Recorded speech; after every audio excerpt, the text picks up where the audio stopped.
Dairy के अध्यक्ष भाई डालन जी, डेयरी के डायरेक्टर्स, मंच पर उपस्थित आज के समारोह के मुख्य अतिथि राजस्थान सरकार के मुख्यमंत्री सम्मानीय गहलोत साहब, राजस्थान सरकार के अन्य मंत्रीगण, प्रदेश कांग्रेस कमेटी के अध्यक्ष गोविंद डोटासरा जी, अलग अलग डेयरी के अध्यक्ष मंच पर जो बैठे हुए हैं, बांसवाड़ा के, चित्तौड़ के, राजसमंद के, उपस्थित उदयपुर डेयरी के सम्मानित भाइयों और बहनों, सबसे पहले तो मैं माननीय मुख्यमंत्री जी आपका स्वागत करता हूं। न तो मैं कृषक हूं, न मैं दूध का धंधा करता हूं, न मेरे खानदान में किसी ने गौ पालन किया, पर एक काम मैंने जरूर किया। राजनीति में चुनाव के माध्यम से किसी भी संस्था में जो लोग अपने अधिकार की लड़ाई लड़ना चाहते हैं उनको ताकत देने का काम किया। इसलिए उदयपुर डेयरी में जब भी चुनाव हुए हैं 1990 से लगाकर बाद तक, उस चुनाव में डायरेक्टली और इनडायरेक्टली मेरी रुचि रही है। और इसी का परिणाम है कि आज जो नए अध्यक्ष चुने गए हैं, इन्होंने मुझे आमंत्रित किया। न तो मैं कांग्रेस का विधायक माननीय मुख्यमंत्री जी, मैं राजस्थान विधानसभा का अध्यक्ष हूं, मुझे जानकारी है कि मेरी जिम्मेदारी क्या है।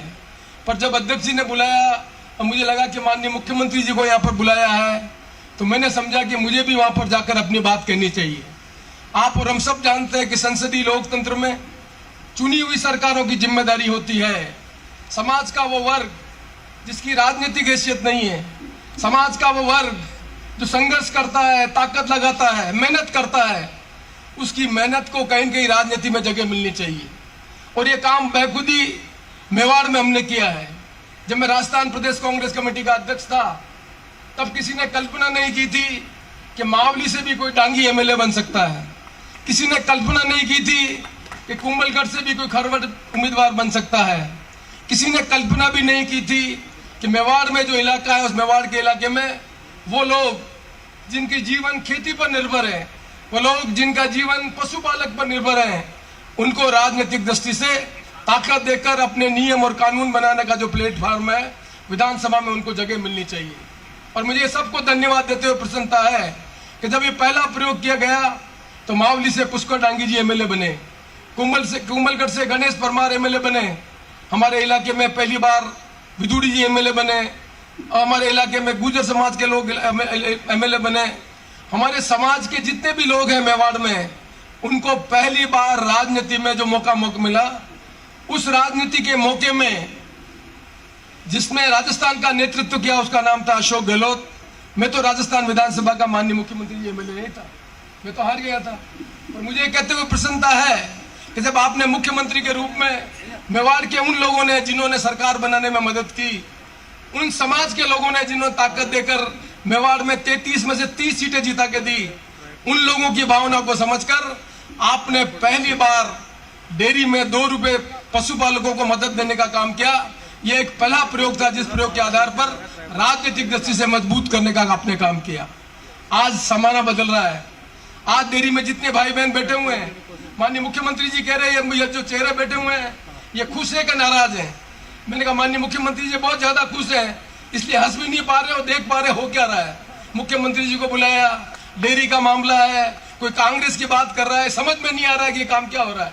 ये काम ये नहीं हो रहा। माननीय मुख्यमंत्री जी, मैं आपसे निवेदन करना चाहता हूँ, ये जो पशुपालक हैं जिनके दूध के आपने पैसे बढ़ाए, ये जो पशुपालक हैं जिनकी लंपी में मौत के कारण आपने 40-40 हजार रुपए की व्यवस्था की, अब एक नया प्रयोग करिए माननीय मुख्यमंत्री जी।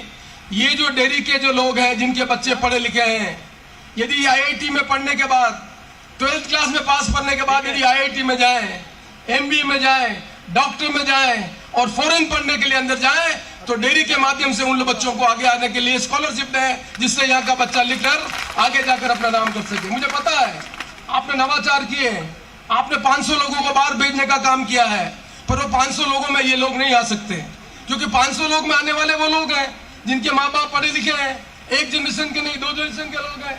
ये जो परिवार है, इन परिवार को पहली जनरेशन के बच्चे को कॉलेज में पढ़ने का मौका मिल रहा है। ये जो फेटे वाले बैठे हुए हैं, ये किसी कॉलेज में नहीं पढ़े हुए हैं, पर रोबस्ट कॉमन सेंस और नॉलेज इनके पास इतना ज्यादा है जिसका उपयोग करने की आज जरूरत है। मेवाड़ में जमीन कम है, मैं 1980 में एमएलए बना, सबको बोलता हूँ, तीसरी जनरेशन के लोग आज वोट दे रहे हैं। जिस आदमी के पास 4 बीघा जमीन थी उसके 2 लड़के थे तो 2-2 बीघा जमीन हो गई, उनके लड़के 2-2 हो गए। तो मेवाड़ का काश्तकार हिसाब किताब रख ले। बच्चे को नहीं पढ़ाए हम, खेती हमारी बढ़े नहीं, और हमारे बाल बच्चे के बाद तीसरी पीढ़ी के बाद यदि 1.25 बीघा और 1 बीघा जमीन होगी तो हमारी जिंदगी को निकलने का काम कैसे करेंगे? खेती के तरीके बदलने पड़ेंगे, पशुपालन के तरीके बदलने पड़ेंगे, और हमारे बच्चों को पढ़ लिख कर उनको स्कॉलरशिप मिले, जिससे ये बच्चे भी आगे बढ़कर अपने परिवार का जो उनका ट्रेडिशनल विजडम है उसका उपयोग लेकर अपने जीवन को आगे बढ़ाने का काम कर सके। और तभी संसदीय लोकतंत्र में लोगों की भागीदारी बनती है और संसदीय लोकतंत्र मजबूत बनता है। इसे माननीय मुख्यमंत्री जी, मैं तो आपसे यही निवेदन करने के लिए आया हूं, आप यहाँ पर आए हैं, आपका स्वागत है। आप राजस्थान के मुख्यमंत्री हैं, आप निश्चित तौर पर जब भी कोई नई घोषणा करें तब मेरी इस बात पर भी ध्यान दें जिससे राजस्थान का काश्तकार और खासतौर से मेवाड़ का काश्तकार ये कह सके कि माननीय मुख्यमंत्री जी यहाँ पर आए थे और मुख्यमंत्री जी ने घोषणा की। पर मुख्यमंत्री आप तो घोषणा कर दें, पर ये जो काश्तकार है वो हाथ खड़ा करके बताएं, ये काश्तकार माननीय मुख्यमंत्री जी ने ऐसी कोई पंचायत नहीं है जिस पंचायत में 12वीं स्कूल की व्यवस्था नहीं की है, ऐसी कोई जगह पर नहीं है जहां बच्चे पढ़ने वाले और कॉलेज की व्यवस्था नहीं की है। माननीय मुख्यमंत्री